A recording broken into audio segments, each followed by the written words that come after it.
Thanks for stopping by my channel. Just doing a brief video about the news and a reaction video to the information that was released about the Detroit Tigers changing their general manager. Just appreciate you checking me out here. Just want to do a little commentary on the Detroit sports scene. The professional sports scene in Detroit has been horrific of late. About the only franchise that has been consistently successful has been the Detroit Red Wings. The Detroit Lions continue to flounder and give false hope to fans. The straw that broke the camel's back for me was this year's draft.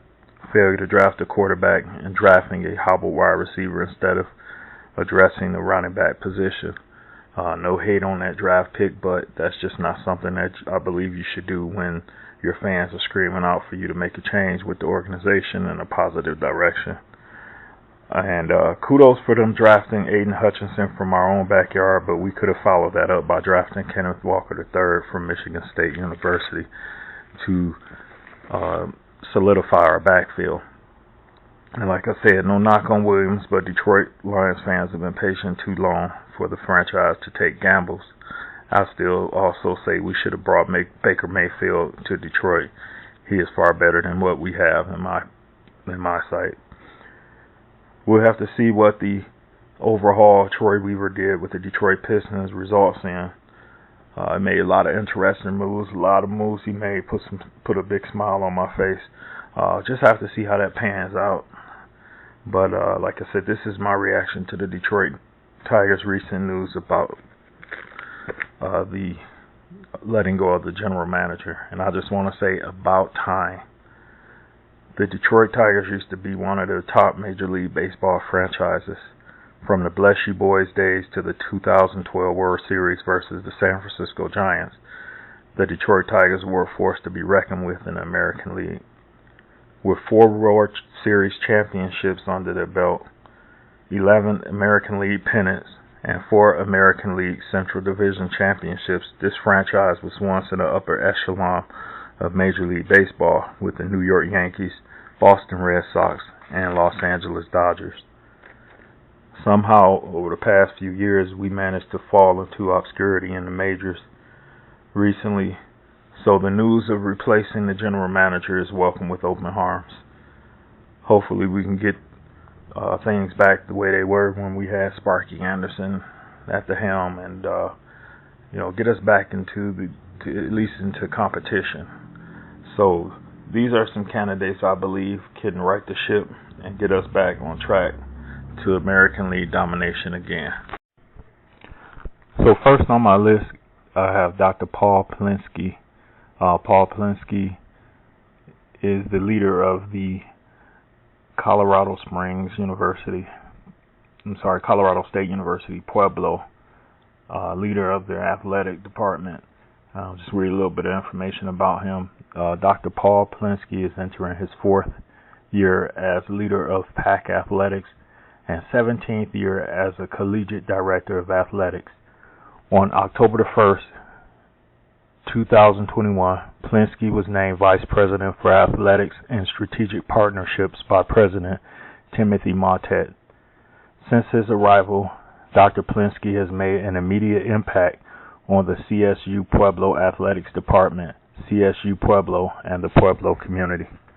After being named the university's 13th athletic director on March 27, 2018, Polinski established a new strategic plan for athletics and developed new vision and mission statements for the department.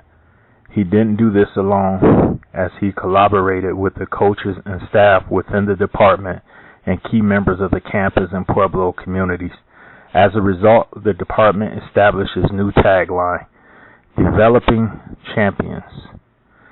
During his short tenure, Polinski has worked tirelessly to hire highly qualified coaches and staff, elevate student-athlete scholarships, and improve facilities, working with campus and community constituents to increase funding for athletics in order to make these necessary upgrades has been a priority for Polinski. In Masari Arena, a new Daktronics video board, LED scoring tables, and sound system were installed, and the gymnasium floor was rebranded. Rawlings Field saw a major overhaul with a $3.5 million upgrade, including the construction of the ART, a 32,000 square foot indoor training center made possible through 100% in private funding.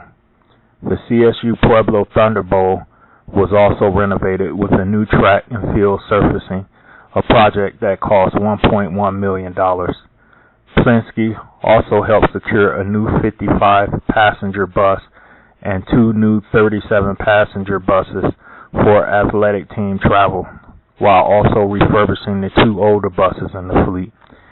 He has also led a charge in the rebranding efforts of the athletic department. President Timothy Mottet of CSU Pueblo has this to say about Polinski.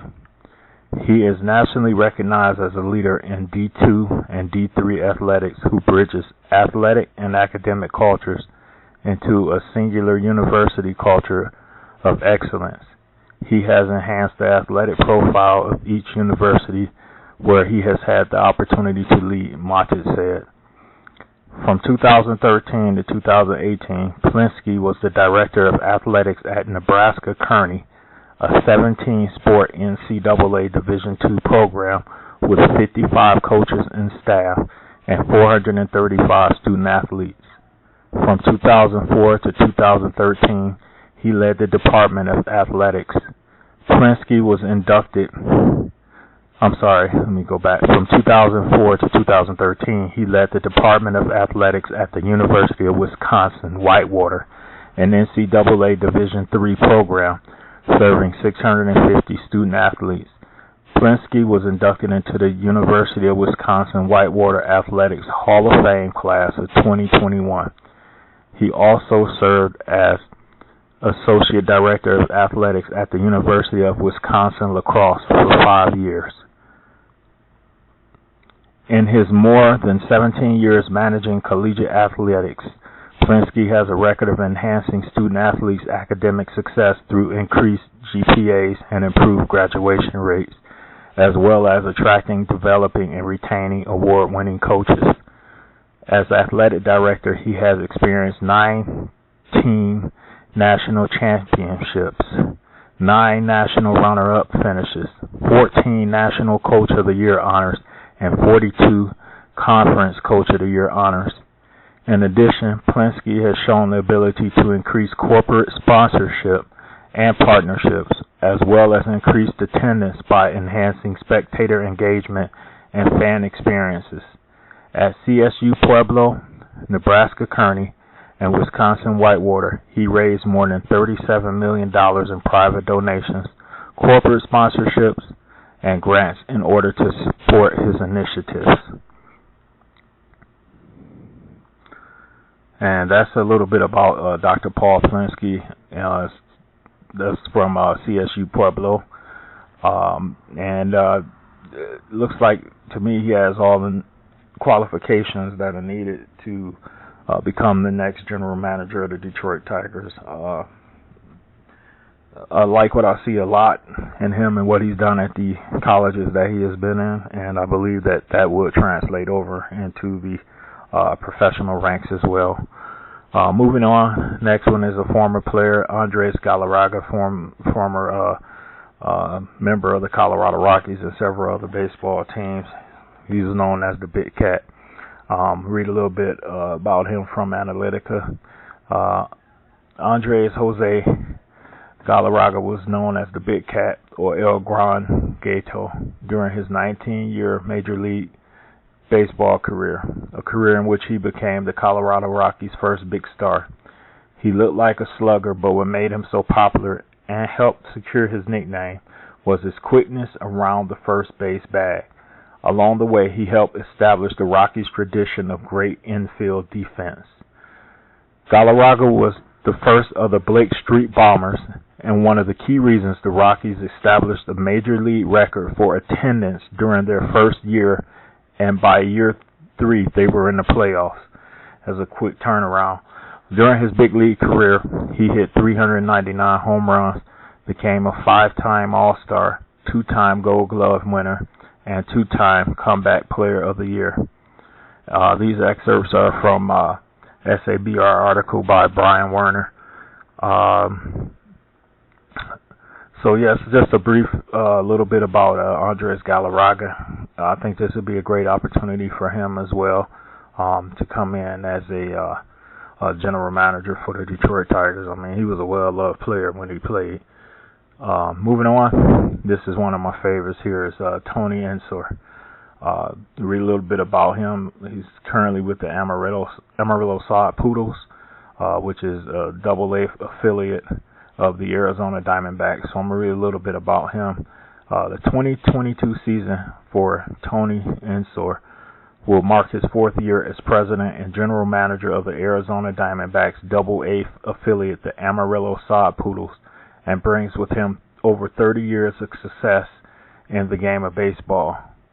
Before Amarillo, Tony spent the previous 14 seasons as president and general manager of the Brewers AAA Colorado Springs Sky Sox. Under his guidance, the club saw all-time franchise attendance numbers averaging over 300,000 for 8 consecutive seasons and set the franchise all-time season attendance mark of 350,074 in 2014. Following the 2011 season, the club was recognized with Baseball America's prestigious Bob Freitas AAA Organization of the Year award, which recognizes long-term organizational excellence and community involvement. He joined the Sky Sox in 2004 after 15 seasons with the Birmingham Barons, where 7 of those years he held the capacity of president and general manager of the AA affiliate of the Chicago White Sox in the Southern League. While there, Ensor served as a member of the Southern League Board of Directors and the Southern League Rules and Competition Committee. One highlight in Ensor's career was running the day-to-day operations of the Barons during the historic 1994 season when Michael Jordan played his only year of professional baseball. The 2022 season begins his 24th season as president and general manager in professional baseball, presently sitting on the executive committee of the Texas League Board of Directors. The University of Tennessee Chattanooga graduate learned baseball from the ground up, literally. He began his baseball career as a groundskeeper, that's funny, for the Chattanooga Lookouts for 5 seasons before becoming the director of stadium operations for Birmingham in 1990. He most definitely paid his dues. Tony lives full-time in Amarillo with his wife Lynn and daughters. His son is in Colorado attending college at the University of Colorado, Colorado Springs. He is very active in the community and enjoys working with several local charities. So that's a little bit about him. And last on the list I have is Justin Hollander of the Seattle Mariners. The Seattle Mariners just promoted him. Just recently they promoted him to Vice President and Assistant General Manager. And Hollander has been with the Mariners for 4 years, having initially been hired as the Director of Baseball Operations in 2016 and promoted to Assistant GM in 2018. This is sourced by Greg Johns, writer for ML Major League Baseball. The 41-year-old will assist General Manager Jerry DiPoto in all areas of Major League operations, including travel, scheduling, budgeting, payroll, and roster management, as well as player acquisitions, negotiation of ML Major League Baseball contracts, advanced scouting, and 40-man roster decisions. Hollander will also provide oversight for the baseball operations, front office, and analytics staff, and also be the primary liaison to the Major League Baseball and the Commissioner's office. Prior to joining the Mariners, Hollander spent 9 seasons in the Angels baseball operations department. He began his career with the Angels in 2008 as a player development and scouting assistant.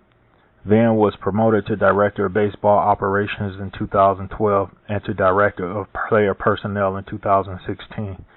Hollander grew up in Dayton, Ohio, and graduated from Ohio State University in 2001 with a degree in Business Administration and Marketing. He received a law degree from the University of San Diego in 2004. He currently resides in Seattle with his wife and their 2 children.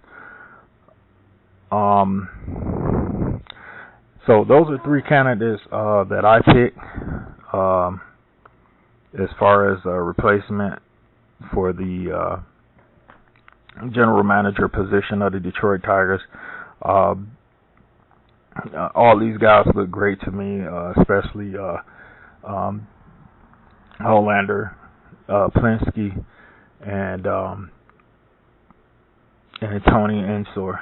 Those really look good to me, and I mean, I think Illich should go after one of these guys. They seem to have what it takes to run an organization, and like I said, we need to make a move and get someone in the Detroit Tigers organization at the position of general manager to get this thing turned around and to put us back on the map in Major League Baseball. It's just been a long drought, and we lost some players that we shouldn't have lost. We acquired some players that we shouldn't have acquired. But like I said, these are just my suggestions. Let me know who you like out of this group. I know these are probably names that you never heard of, but that's what makes them spectacular. That's what you want to do, is go after someone that is under the radar, that has the potential to do what needs to be done. That's just my thoughts. Let me know what you think in the comment section. Thanks for listening.